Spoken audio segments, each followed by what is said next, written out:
Bonjour à tous et bienvenue à ce rendez-vous d'information du continent africain. Nous commençons ce flash d'information en revenant sur la situation politique en bref et en image au Burundi.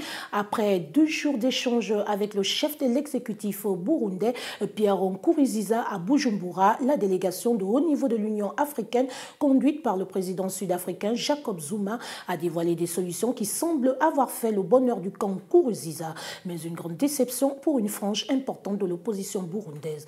Pour ses opposants, les chefs d'État sont venus conforter le président Nkurunziza. Sur la question du déploiement des 5000 hommes de l'UA, il propose à l'Union africaine de porter à 100 le nombre de ses observateurs des droits de l'homme ainsi que pour les experts militants non armée. Un autre sujet sur lequel la délégation était attendue, celui de la relance d'un processus de dialogue au point mort. La délégation de haut niveau a certes appelé le médiateur ougandais à organiser le plus vite possible un dialogue exclusif, mais elle précise que ce sera avec les acteurs importants de la crise. Et toujours en bref et en images, mais cette fois à Dakar au Sénégal, un rassemblement des partisans du non au référendum du 20 mars prochain a été interdit par les autorités sénégalaises. Cette manifestation était organisée par la coalition Djoubonti Sénégal en langue wolof, redresser le Sénégal. Une coalition proche du Parti démocratique sénégalais, en abrégé PDS, parti d'opposition qui rejette le projet de réforme de la Constitution. Selon le préfet de Dakar, cette manifestation avait des risques d'entrave à la libre circulation des personnes et des biens, des risques avérés d'infiltration par des individus mal intentionnés et des risques de troubles à l'ordre public. Un avis infirmé par le secrétaire général de coalition Djoubonti Sénégal. Il précise que la manifestation visait à appeler à voter contre précisément ce projet de réforme de la Constitution lors du référendum. De la politique à la justice, le djihadiste malien Ahmad Al-Faqi comparaîtra devant la CPI mardi et mercredi. Ce dernier est accusé par la Cour pénale internationale de la Haye d'avoir dirigé la destruction des 10 édifices religieux dans la vieille ville de Tombouctou, inscrite au patrimoine mondial de l'humanité avec son groupe proche d'AQMI. Judith Koindo. Originaire de la tribu Touareg Al-Ansar et âgé d'environ 40 ans, Ahmad Al-Faqi Al-Mahdi, qui était jusqu'ici détenu au Niger, a été transféré en fin de semaine dernière vers les Pays-Bas, où il a comparu pour cette première audience, dite initiale, qui n'aura duré qu'une trentaine de minutes. Ce chef Touareg devient ainsi le premier djihadiste à être traduit devant la CPI pour destruction d'édifices religieux et de monuments historiques.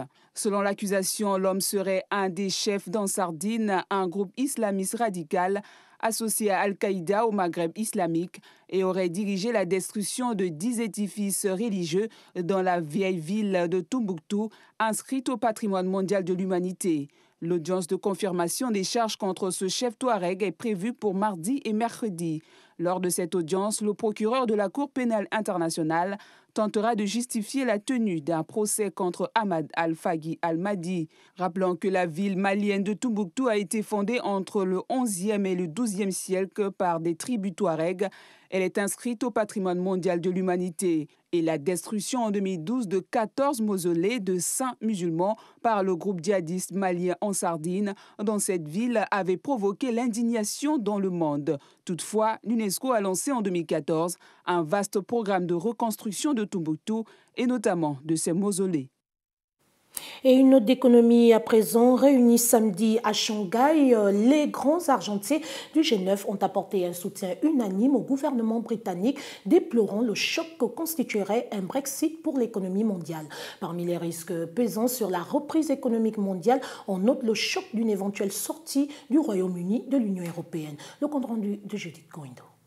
Ils sont désormais déterminés à combattre avec fermeté le financement du terrorisme.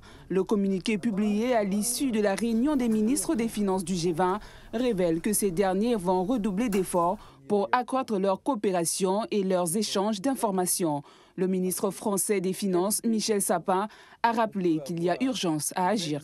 Chaque minute perdue, chaque jour perdu, ce sont des minutes ou des jours qui peuvent être utilisés pour fomenter, préparer et éventuellement mettre en œuvre des attentats. Il y a donc vraiment une nécessité d'agir de manière extrêmement urgente. Nous avons senti une très grande convergence, non seulement dans la volonté de mettre en œuvre, mais aussi dans les modalités de mise en œuvre. et dans cette nécessité d'aller très vite. Ces déclarations du G20, qui ne sont toutefois pas assorties d'engagements précis, interviennent alors que le GAFI a récemment pointé une trop grande lenteur de l'action internationale, malgré les progrès. Les grands argentiers des 20 plus grandes puissances mondiales appellent en outre tous les pays à se joindre à eux dans ces efforts, notamment via une mise en œuvre rapide des normes du GAFI, le groupe d'action financière sur le blanchiment des capitaux. Il demande également à cette organisation internationale, basée à Paris, de renforcer leur travail pour identifier et s'attaquer aux failles et lacunes qui demeurent dans le système financier. Voilà, c'est ainsi que s'achève ce flash d'information focalisé sur le continent. Merci de nous avoir suivis et bon début de semaine.